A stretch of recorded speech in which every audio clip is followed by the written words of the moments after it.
حکیم لقمان کے لوگوں کو پہچاننے کے بہترین طریقے۔ جو لوگ شرمگاہ پر خارج کرتے رہتے ہیں تو سمجھ جاؤ ایسے لوگ ہار جلدی مان جاتے ہیں۔ جو جمائی لیتے وقت منہ پر ہاتھ نہیں رکھتے تو سمجھ جاؤ وہ ہر کام میں سست کاہل ہوتے ہیں۔ جو روٹی کھانے سے پہلے پانی پیتے ہیں تو سمجھ جاؤ وہ لمبی عمر صحت مند پاتے ہیں۔ جو لوگ الٹا لیٹ کے سو جاتے ہیں تو سمجھ جاؤ ایسے لوگوں کو دل کا دورہ جلدی ہوتا ہے۔ جو لوگ ناک کھجاتے رہتے ہیں وہ خلوص کے لحاظ سے بہت بلند پایا ہوتے ہیں۔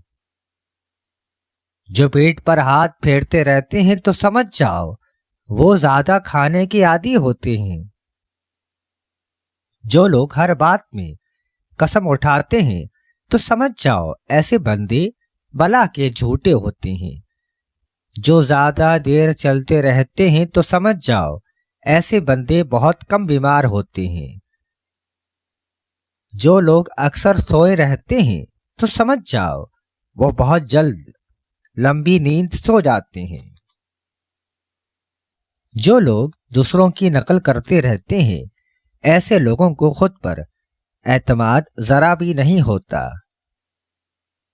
جو لوگ ناخن چبانے کے عادی ہو تو سمجھ جاؤ نحوست ان کے پاس جلد آتی ہے۔ جو کھڑے ہو کر چھوٹا پیشاب کرتے ہیں وہ لمبی پانے سے قاصر رہتے ہیں۔ کھڑے ہو کر پیشاب کرنے سے عقل میں بہت حد تک کمی آ جاتی ہے۔